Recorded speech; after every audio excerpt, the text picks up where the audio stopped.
আবারও স্বাগত ২১শে বিজনেসে। সঙ্গে আছি হিরো জুম্মান।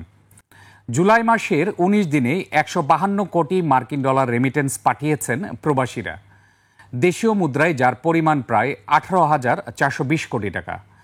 বাংলাদেশ ব্যাংকের সবশেষ প্রতিবেদনে এমন তথ্যই উঠে এসেছে। চলতি মাসের বাকি দিনগুলোতেও এ গতি অব্যাহত থাকলে জুলাই শেষে রেমিটেন্স প্রায় ২.৫ কোটি ডলার ছাড়িয়ে যেতে পারে বলে ধারণা করা হচ্ছে।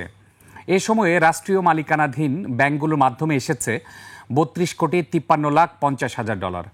বিশেষায়িত ব্যাংকগুলোর মাধ্যমে এসেছে ১৮ কোটি ১২ লাখ ৮০ হাজার ডলার। বেসরকারি ব্যাংকের মাধ্যমে ১০০ কোটি ৭৬ লাখ ৭০ হাজার ডলার এবং বিদেশি খাতের ব্যাংকগুলোর মাধ্যমে এসেছে ৮০ লাখ ১০ হাজার ডলার রেমিটেন্স। এদিকে এ সময়ে কোনো রেমিটেন্স আসেনি এমন ব্যাংকের সংখ্যা ১০টি। সবশেষ জুনে দেশে রেমিটেন্স এসেছিল ২৮২ কোটি মার্কিন ডলার, যা ছিল গত বছরের একই সময়ের তুলনায় ১১% বেশি। ব্রহ্মপুত্র নদে আনুষ্ঠানিকভাবে বাঁধ নির্মাণ কাজ শুরু করেছে চীন।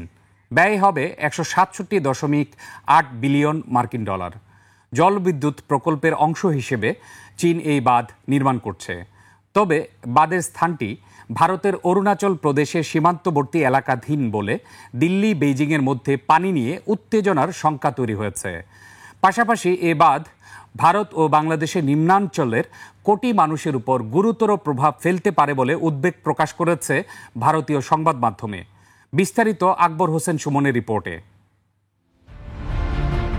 ইয়ারলুং সাংপো নদীটি তিব্বত ছাড়িয়ে ভারতের অরুণাচল প্রদেশ ও আসাম রাজ্যে প্রবেশের পর ব্রহ্মপুত্র নাম ধারণ করে বয়ে চলে বাংলাদেশে। ২০২০ সালে তিব্বতের বিপুল জলবিদ্যুৎ সম্ভাবনাকে কাজে লাগাতে বৃহত্তর কৌশলের অংশ হিসেবে ব্রহ্মপুত্রে বাঁধ নির্মাণের পরিকল্পনা করে চীন। চীনের এই জলবিদ্যুৎ বাঁধটি বিশ্বের বৃহত্তম পরিকাঠামো প্রকল্প হিসেবে এরই মধ্যে স্বীকৃতি পেয়েছে। নির্মাণ কাজ শেষ হলে কেন্দ্রটি প্রতি বছর ৩০০ বিলিয়ন কিলোওয়াটের বেশি বিদ্যুৎ উৎপাদন করতে পারবে বলে ধারণা করা হচ্ছে। সিনহুয়ার প্রতিবেদন অনুযায়ী এর মাধ্যমে ৩০০ মিলিয়নেরও বেশি মানুষকে বিদ্যুৎ সরবরাহ করা সম্ভব হবে।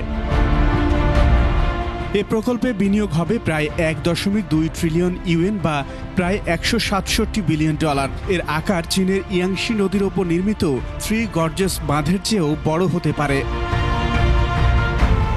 ব্রহ্মপুত্রের পানি টানাটানিতে পানি ও খাদ্য নিরাপত্তা হুমকির মুখে পড়তে পারে বলে আশঙ্কা তৈরি হয়েছে। পাশাপাশি রয়েছে জনবসতি উচ্ছেদ, পরিবেশের বড় ধরনের ক্ষতি এবং পানির মাধ্যমে চাপ সৃষ্টির কৌশল হিসেবে এই বাঁধ ব্যবহারের আশঙ্কা, যার মাধ্যমে চীন ইচ্ছাকৃতভাবে বন্যা বা খরার সৃষ্টি করতে পারে। আকবর হোসেন সুমন, ২১শে টেলিভিশন, ঢাকা। মার্কিন যুক্তরাষ্ট্র থেকে বছরে ৭ লাখ টন করে গম আমদানিতে চুক্তি করেছে বাংলাদেশ। সচিবালয়ে এই চুক্তি স্বাক্ষর হয় দু দেশের মাঝে। ট্রাম্পের রেসিপ্রোকাল বা পাল্টা শুল্কের কমানোর অন্যতম শর্ত ছিল বাণিজ্য ঘাটতি কমানো, যেখানে আরও অনেক প্রস্তাবের মাঝে বাংলাদেশের প্রস্তাব ছিল মার্কিন যুক্তরাষ্ট্র থেকে গম ও বোয়িং বিমান কিনবে বাংলাদেশ। সাদাত হাবিবি সেতুর রিপোর্ট। রোববার সচিবালয়ে বাংলাদেশ সরকারের পক্ষে খাদ্য অধিদপ্তরের মহাপরিচালক মোহাম্মদ আবুল হাসনাত হুমায়ুন কবির এবং আমেরিকার পক্ষে ইউএস হুইট অ্যাসোসিয়েশনের ভাইস প্রেসিডেন্ট জোসেফ কে সওয়ার নিজ নিজ পক্ষে চুক্তিতে স্বাক্ষর করেন। সমঝোতা স্মারক স্বাক্ষর অনুষ্ঠানে খাদ্য উপদেষ্টা আলিম মজুমদার আর বাংলাদেশে নিযুক্ত যুক্তরাষ্ট্রের রাষ্ট্রদূত ট্রেসি অ্যান জ্যাকসন উপস্থিত ছিলেন।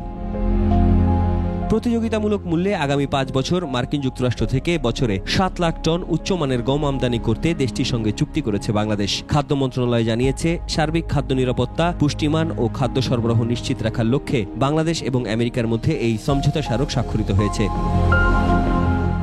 বাংলাদেশের সাথে মার্কিন যুক্তরাষ্ট্রের বাণিজ্য ঘাটতি ৬০০ কোটি ডলার। এই বাণিজ্য ঘাটতি কমাতে ১৪টি বোয়িং উড়োজাহাজ সহ প্রায় ৩ লাখ টন গম আমদানির পরিকল্পনা আগেই জানিয়েছিল বাংলাদেশ। বাণিজ্যের বাইরে একাধিক অপ্রকাশ্যযোগ্য চুক্তি শর্ত রেখে দিয়েছে ট্রাম্প প্রশাসন। then we charge them. এদিকে বাংলাদেশি কর্মকর্তারা আগামী সপ্তাহে ওয়াশিংটনে তৃতীয় দফা আলোচনার প্রস্তুতি নিচ্ছেন, যেন আগামী 1 আগস্ট নতুন শুল্ক কার্যকর হওয়ার আগেই একটি পারস্পরিক চুক্তিতে পৌঁছানো যায়। So it's 67%, so we're going to be charging. মার্কিন প্রেসিডেন্ট ডোনাল্ড ট্রাম্প ইতিমধ্যেই বাংলাদেশি পণ্যের উপর 35% শুল্ক আরোপ করে রেখেছেন, যা বাংলাদেশের তৈরি পোশাকের বড় প্রতিদ্বন্দ্বী ভিয়েতনাম আর ইন্দোনেশিয়ার চেয়ে ঢের বেশি। They will be because we never charge anybody anything, but now we're going to charge. Saadat Habib সেতু, 21 television, Dhaka. Very, very tough traders. জাতীয় রাজস্ব বোর্ডের বাংলাদেশ সিঙ্গেল উইন্ডো সিস্টেম থেকে স্বয়ংক্রিয়ভাবে বা অনলাইনে ইস্যু করা সার্টিফিকেট, লাইসেন্স ও পারমিটের সংখ্যা ছাড়িয়েছে 4,30,000। এনবিআর জানিয়েছে, সিঙ্গেল উইন্ডো সিস্টেম এরই মধ্যে স্বয়ংক্রিয়ভাবে সার্টিফিকেট, লাইসেন্স ও পারমিটের সংখ্যা 4,31,169 মাইলফলক অতিক্রম করেছে। এই মাইলফলক অতিক্রম করার সহযোগী হিসেবে 2025 সালের 1 জানুয়ারি থেকে গো লাইভে যাওয়া বাংলাদেশ রপ্তানি প্রক্রিয়াকরণ অঞ্চল কর্তৃপক্ষ, ওষুধ প্রশাসন অধিদপ্তর, বিস্ফোরক অধিদপ্তর, রপ্তানি উন্নয়ন ব্যুরো, রাসায়নিক অস্ত্র কনভেনশন, বাংলাদেশ অর্থনৈতিক অঞ্চল কর্তৃপক্ষ এবং পরিবেশ অধিদপ্তরকে এনবিআর এর পক্ষ থেকে অভিনন্দন জানানো হয়েছে। এবার এশিয়ার প্রধান শেয়ার বাজারের খবর। সূচকের ঊর্ধ্বমুখী প্রবণতা দেখা যাচ্ছে এশিয়ার বেশিরভাগ শেয়ার বাজারে। জাপানের শেয়ার বাজার নিকি সূচক 82 পয়েন্ট কমে দাঁড়িয়েছে 39,819 পয়েন্টে। বেড়েছে হংকংয়ের শেয়ার বাজার হ্যাংসেংয়ের সূচক 126 পয়েন্ট বেড়ে অবস্থান করছে 24,952 পয়েন্টে। বেড়েছে সিঙ্গাপুরের এসটিআই সূচক, এটি 19 পয়েন্ট বেড়ে অবস্থান করছে 4,208 পয়েন্টে। চীনের শেয়ার বাজার সাংহাই কম্পোজিট ইন্ডেক্স অবস্থান করছে 3,557 পয়েন্টে, যা আগের দিনের চেয়ে 23 পয়েন্ট বেশি। বোম্বে সেন্সেক্স 30 ইন্ডেক্সকে দেখা যাচ্ছে ঊর্ধ্বমুখী প্রবণতায়। সেন্সেক্সের সূচক 309 পয়েন্ট বেড়ে অবস্থান করছে 82,067 পয়েন্টে। কমেছে থাইল্যান্ডের থাই স্টক এক্সচেঞ্জের সূচক, এটি 1 পয়েন্ট কমে অবস্থান করছে 1,205 পয়েন্টে। দর্শক, নিচ্ছে একটা ছোট্ট বিরতি। বিরতির পর দেশের ব্যাংকিং খাত ও অর্থনৈতিক পরিস্থিতি নিয়ে আমরা কথা বলবো বাংলাদেশ কমার্স ব্যাংক লিমিটেডের নির্বাহী কমিটির চেয়ারম্যান মোহাম্মদ মহসিন মিয়ার সঙ্গে। ততক্ষণ আমাদের সঙ্গেই থাকুন।